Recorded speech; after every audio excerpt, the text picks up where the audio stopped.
Hello. आज से हम एक नई शुरुआत करने जा रहे हैं। अब तक जो वीडियो आए हैं वो इंडियन हिस्ट्री पर थे, लेकिन सिविल सर्विसेज की प्रिपरेशन करने वाले, चाहे वो यूनियन पब्लिक सर्विस कमीशन हो या कोई स्टेट पब्लिक सर्विस कमीशन हो, करंट अफेयर्स के अपने आप में एक बहुत इंपॉर्टेंट वाइटल रोल जो है उसी को दृष्टि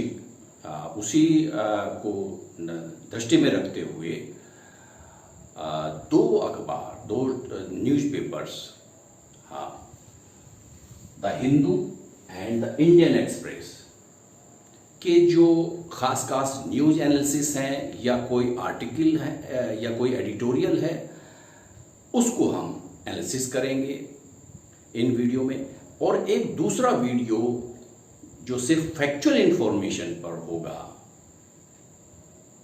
जिसको आप कह सकते हैं 5 minutes current affairs, 5 minute current affair होगा, उसमें वो दूसरा होगा, उसमें सिर्फ फैक्चुअल इंफॉर्मेशन होगी। तो इस प्रकार से आज से हम 2 वीडियो बनाने की कोशिश करेंगे पर डे। चलिए शुरू करते हैं। हाँ, जैसे मैंने कहा कि आज के जो इंफॉर्मेशन है द हिंदू और इंडियन एक्सप्रेस से ली गई है, और आप लोगों को जानकारी होनी चाहिए कि कल जो है यानी कि फ्राइडे को शिंजो एबे जो प्राइम मिनिस्टर ऑफ जापान है, उन्होंने अपने रेजिग्नेशन की, अपने त्यागपत्र की घोषणा की है कि वो स्टेप डाउन कर देंगे। और उनको जो बीमारी उन्होंने बताई है अल्सरेटिव कोलाइटिस की वजह से उन्होंने बताया है। अच्छा, इस वीडियो में हम पहले थोड़ी फैक्चुअल इंफॉर्मेशन देंगे, फिर जो है इंडिया जापान रिलेशंस पे कुछ एनालिसिस करेंगे, कुछ वर्ल्ड सिनेरियो को देखेंगे कि जिस समय तक शिंजो एबे प्राइम मिनिस्टर ऑफ जो है जापान रहे हैं, उस समय जो वर्ल्ड सिनेरियो या वर्ल्ड रिलेशंस कैसे थे, इंडिया के रिलेशन जापान से कैसे थे, या इंडो पैसिफिक में क्या हो रहा था, तो उनका कंट्रीब्यूशन, उनका मूल्यांकन भी किया जाएगा इसमें। पहले फैक्चुअल इंफॉर्मेशन लेते हैं। जैसे मैंने कहा कि इन्होंने स्टेप डाउन की वो कहा है कि हम जो है शीघ्र त्याग पर दे देंगे। और इससे पहले भी ये जो इनका ये दूसरा कार्यकाल था एक प्रकार से, मतलब सेकंड जो है, फर्स्ट जो है ये सेकंड इंस्टिंक्ट हुआ, ये इंस्टिंक्ट मतलब टेन्योर, पदावधि, कार्यकाल। 2006 में ये पीएम बने, फिर रिजाइन किया इन्होंने 2007 में, लेकिन 2012 में इनका सेकंड इंस्टिंक्ट आया, यानी कि दूसरा कार्यकाल शुरू हुआ। और भारत में जहां तक इनका जो रहा है विजिट, 2007 में जब यूपीए गवर्नमेंट थी पावर में, 2014, 15, 17 में इन्होंने किया है, और 2014 में चीफ गेस्ट रिपब्लिक डे में, गणतंत्र दिवस के मुख्य अतिथि के रूप में भी शिंजो साहब रहे हैं। अच्छा, इस दौरान जो है ये दोनों ही इंडियन एक्सप्रेस और द हिंदू के जो मेन पॉइंट्स हैं उसको कलेक्ट करके लिखा गया है। अच्छा, इंडिया जापान रिलेशंस इस दौरान जब शिंजो एबे साहब रहे हैं, तो भारत और जापान के संबंध किस प्रकार से रहे हैं। देखिए, दोनों ही राष्ट्रों के बीच एनुअल जो है वार्षिक द्विपक्षीय जो समिट होती हैं, जो है सम्मेलन होते हैं, वो 2005 में एग्री हुए भारत और जापान, और ये सिलसिला आगे बढ़ा। 2012 में जब शिंजो एबे साहब दूसरा अपना कार्यकाल के लिए प्राइम मिनिस्टर ऑफ जापान बने, तब इन्होंने भारत और जापान के आपसी संबंधों को एक प्रकार से वरीयता, एक प्रकार से प्रायोरिटी देकर उसको गति प्रदान की। अच्छा, सबसे बड़ा इंपॉर्टेंट रोल है इनका सिविल न्यूक्लियर एनर्जी एग्रीमेंट जो 2016 में जापान से हुआ था, और 2017 में 2017 में ये लागू हुआ। एग्रीमेंट 16 का है, और जो फोर्स जो हुआ 17 में है। इनमें भारत और जापान के मध्य जो सिविल न्यूक्लियर एनर्जी जो डील हुई, जो एग्रीमेंट हुआ, उसमें शिंजो एबे साहब की बहुत इंपॉर्टेंट भूमिका रही है।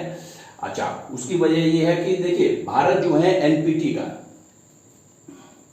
एनपीटी नॉन प्रोलिफरेशन ट्रीटी का मेंबर नहीं है, उसका सिग्नेटरी नहीं, उस पर सिग्नेचर नहीं, उसके बाद भी जो है ये डील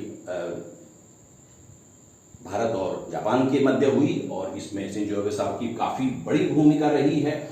मैरीटाइम सिक्योरिटी, मैरीटाइम समुद्र क्षेत्र में जो है खासकर इंडो पैसिफिक क्षेत्र में काफी जो है सुरक्षा को लेकर वो हुआ। और दूसरी पश्चात एक सबसे महत्वपूर्ण पॉइंट ये है कि इन्होंने जो जापान का कॉन्स्टिट्यूशन है उसमें कुछ थोड़ा सा अमेंडमेंट करके और जो क्या कहते हैं कि एक प्रकार से जो सैनिकों जो मिलिट्री पावर है उसको थोड़ा सा जो कॉन्स्टिट्यूशन पे जो पकड़ थी सैनिक military power point of view से उसको कम किया है। कहने का मतलब इसका है कि पहले जो है जो जापान की जो मिलिट्री थी किसी भी फॉरेन सोइल पर किसी भी दूर विदेश की धरती पर मिलिट्री एक्सरसाइज सैनिक अभ्यास नहीं करती थी, लेकिन इन्होंने कॉन्स्टिट्यूशन में थोड़ा सा चेंजेस करके ये किया है। ये इनका बहुत बड़ा है। और भारत और जापान के मध्य जो है अक्सर जो है आपने देखा होगा जो सैन्य अभ्यास होते हैं, तो ये इनका एक कंट्रीब्यूशन है। इंफ्रास्ट्रक्चर के जो है क्षेत्र में भी, इंफ्रास्ट्रक्चर के क्षेत्र में भी जापान और भारत में काफी सहयोग हुआ। और जो शिनकेनसेन सिस्टम है जिसको आप बुलेट ट्रेन सिस्टम कहते हैं, जिसको बुलेट ट्रेन कहते हैं, वो जो है भारत और जो है जापान के मध्य एक सहमति बनी और जिसकी शुरुआत जो है बुलेट ट्रेन की जो शुरुआत होनी 2022 से होनी है। इसके क्षेत्र में भी भारत जो है शिंजो आबे साहब का काफी महत्वपूर्ण भूमिका रही है। अच्छा, एक हमने अगला पॉइंट लिखा है idea of quad.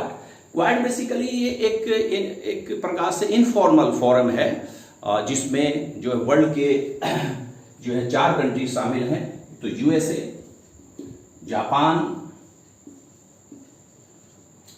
India and Australia. हाँ, क्वाड का जो आइडिया है, जो कॉन्सेप्ट है, बेसिकली शिंजो आबे साहब का ही था और इन्होंने ही इंडो पैसिफिक क्षेत्र में जो चाइनीज इन्फ्लुएंस को कम करने के लिए, चाइनीज को काउंटर करने के, रोकने के लिए ये क्वाड की जो एक विचारधारा रखी और जिससे इंडो पैसिफिक क्षेत्र में, हिंद प्रशांत क्षेत्र में सिक्योरिटी, सुरक्षा बनी रहे, स्टेबिलिटी, स्थायित्व बना रहे और शांति बनी रहे। ये इनका बहुत बड़ा रोल है। अच्छा, जहां तक भारत और चीन के संबंध में है, तो इनके कार्यकाल के दौरान हमने देखा है कि चाहे वो डोकलाम का जो है गतिरोध हो, स्टैंड ऑफ हो, या जो अभी पिछले दिनों जो करंट हुआ गलवान घाटी की जो हुई, उसमें सदैव जो है जापान ने स्टेटमेंट दिए हैं इनके टेन्योर के समय, इनके कार्यकाल के समय, कि जो है और जो है कि जो स्टेटस को है, जो यथास्थिति है, उसको बनाए रखे। कहने का मतलब है कि इंडिया और चाइना के बीच जो गतिरोध है उसमें खुलकर जो है भारत सरकार के लिए जापान के प्राइम मिनिस्टर बोले हैं, तो ये इनका बहुत बड़ा है। कहने का मतलब है कि इस वक्त जो है भारत और जापान के बीच बहुत अच्छे रिलेशंस इनके कार्यकाल के दौरान रहे हैं।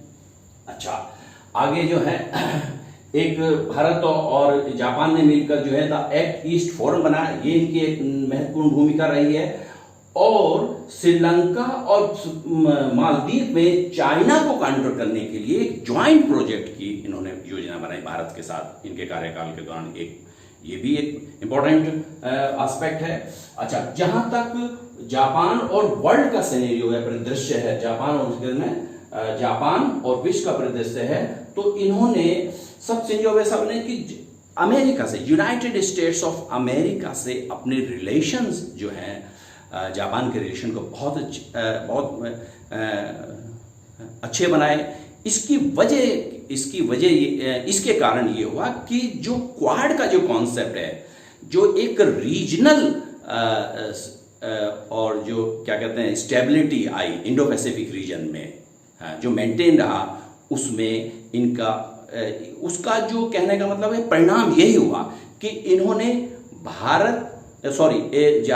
शिंजो आबे साहब ने अमेरिका के साथ सहयोग करके, अपने रिलेशंस को इंप्रूव करके इंडो पैसिफिक क्षेत्र में एक जो स्थायित्व और शांति स्थापित की, उसका बेस कहीं ना कहीं इसी रिलेशंस में, इसी संबंधों में है।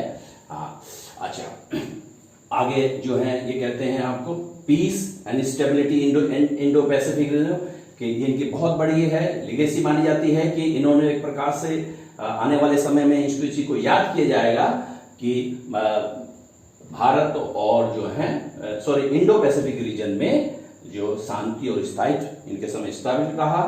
और जब ये पावर में आए, जब सत्ता में आए, तो जापान की जो अर्थव्यवस्था थी काफी जो है क्या कहते हैं उसकी स्थिति सही नहीं थी और उसको जो डिफ्लेशन से गुजर रही थी, तो उन्होंने जो जापान की जो अर्थव्यवस्था को उसको डिफ्लेशन से बाहर लेके आई है। और इनका एक बहुत बड़ा जो रोल माना जाए, इनकी जो क्या कहते हैं कंट्रीब्यूशन माना जाता है, वो Trans Pacific Partnership trade deal है जो 2016 में हुई थी। 16 में हुई थी। हाँ, ये बहुत बड़ी डील है। और ये क्या कहते हैं कि चाइना की जो इकोनॉमी थी बढ़ रही है, जो बढ़ती हुई अर्थव्यवस्था थी, उसको रोकने के लिए इन्होंने ये डील की, Trans Pacific Partnership trade deal. अच्छा, कुछ एक्स्ट्रा इंफॉर्मेशन भी इनके बारे में है कि जापान की जो इस वक्त जो इकोनॉमी है, थर्ड लार्जेस्ट इकोनॉमी है अमेरिका और चाइना के बाद। अच्छा, जो फैक्चुअल इंफॉर्मेशन जो है भी है, और ये है कि जापान में ही 2020 में 2020 में ओलंपिक गेम होने वाले थे, लेकिन वो अब 21 में हो गए जो कोविड-19 की वजह से। अच्छा, और इनकी थोड़ा सा जो है ये कह सकते हैं जो कुछ उद्देश्य थे जो पूरे नहीं कर पाए, जैसे जापान के संविधान का जो है रिवीजन करना, या क्या कहते हैं रूस के साथ संबंधों को बढ़ाना, रूस के साथ शांति स्थापित करना, इस मामले में कुछ खास उन्नति नहीं हो पाई है। यहाँ पर कुछ इनकी सीमाएं रही हैं। हाँ,